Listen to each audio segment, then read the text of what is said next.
What's up guys, so today I'm going to be taking a look at the new Echo Show 5. So yes, their new Echo with a display. This was $79.99, which I find strange because I thought this would have been in between the Echo Spot and the larger Echo Show. But this is actually coming in cheaper, well quite a bit cheaper, £40 cheaper than the Echo Spot. Depending on how this is, I kind of find the Echo Spot is now going to be redundant in comparison to this. Because why would you go spend £40 more on a smaller round display? So yeah, let's unbox this, take a look, see what's inside. Okay, well that's a lot smaller than I thought it would be, which isn't necessarily a bad thing. Me likey. So yeah, obviously you've got the Echo Show 5 itself, the usual manuals and stuff, and then yeah, just the power adapter. So this comes in two colours. I got mine in black. It comes in white as well, and the white one has sort of a light grey back, whereas this one's got a dark grey fabric back. Should we plug this thing in and try and get it set up, I guess? Yeah. So when you first plug the device in, you'll just have to run through the setup. You'll most likely need an update. This did take a bit of time, but just hang in there. Welcome to your new Echo Show 5.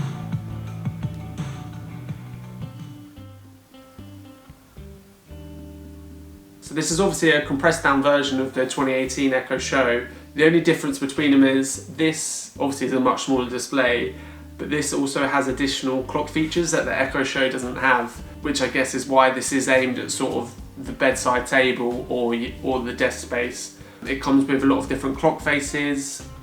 You can smack the top to turn off the alarm, and it also comes with an ambient light sensor, which is something, if you do have it on your bedside table, is definitely something you'd want. Everything it comes with is a sunrise feature. So that's basically where the screen will gradually get brighter, and I think it will have sort of an orange and red hue to it. But the only downside is you can only set this between 4 and 9 AM, which is a bit strange, as obviously some people will want to use it later in the day. Due to the complaints from people, I'm sure there'll be an update where you'll be able to set that at any time of the day. Even with all its clock features, it's definitely still primarily a smart display. It's got a 5.5 inch screen, a 960 by 480 resolution, which doesn't sound like much compared to a lot of displays today. Due to its size, I think it's plenty enough. I don't look at the display and think it's not colourful or crisp at all. So if you do decide to put this in your kitchen, it comes with recipes that you can pick from that will come up on the screen, display what you need and how to do it. And it also comes with WikiHow, which is a great feature. The other useful thing it can be used for, which people might like, is a photo display. I mean, it's not as easy to set up as the Google Nest. You have to add the photos in, whereas the Google Nest will just pick your top photos from your library, take out any duplicates. It's a bit more advanced, but maybe in time Amazon will catch up. The other thing is the Google Nest doesn't have a built-in camera. Some people will see that as a plus, some people will see that as a negative. I quite like the idea of a built-in camera, obviously for video calls and stuff, but some people don't like the idea of a camera being, obviously definitely if it's going to be in their bedroom. Amazon have come up with an answer to that. They have a manual slider on top, which you slide across and it actually blocks out the camera, and it will come up with a notification saying the camera's off, and you can slide it back again. So yeah, next to the front-facing camera, you've got the volume buttons, plus and minus, and then you've also got the mute button to mute Alexa, which will light up red on top. And then in the back, you've got the 1 watt speaker, which doesn't sound like much, but it actually has some pretty good bass, and most of the vocals are clear and crisp. So considering the size of it, I'm very impressed with the sound. And if you do need more power, you're not happy with the speaker, it does have a 3.5mm jack out the back, and it can connect via Bluetooth to a Bluetooth speaker. So the other thing with this device is it's the first Alexa to feature the smart dashboard, which has 6 icons.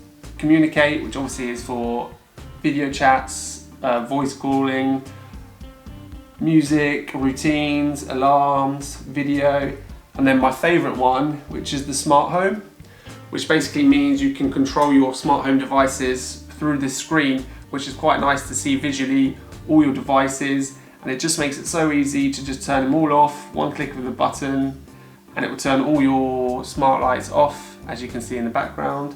Turn them all back on, click of a button, and they come back on, which I quite like. It saves having to argue with Alexa sometimes when it doesn't understand what devices you want on or off. The other features it has, obviously you can watch YouTube on it, but you have to do that through the Silk browser, which is a bit frustrating, which is where the Google Nest, I guess, has better integration with YouTube.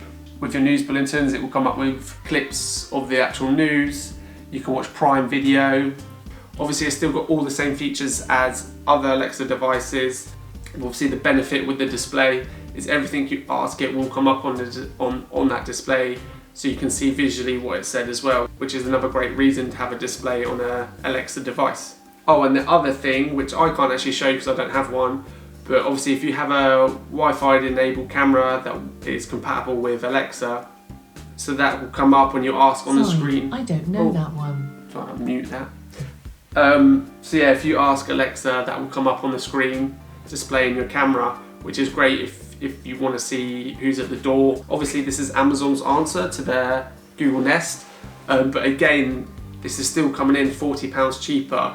But also I think comparing this with the Google products, it kind of depends if you've already got Alexa products or not. If you're on the fence, then that's a whole nother thing. You need to consider all range of devices on both sides as to which one you sort of commit to. Because once you buy one, you want to have the same throughout your house. There's no point having a couple of Google devices and a couple of Alexa devices. Obviously you can do that, but the idea is to sort of link them all together, have one sort of home hub. So yeah, if you are invested in the Alexa range, this will be a great addition. If you have any questions or anything you want to know, just whack it in the comments below, I'll reply. Do all the good stuff, like and subscribe. Peace.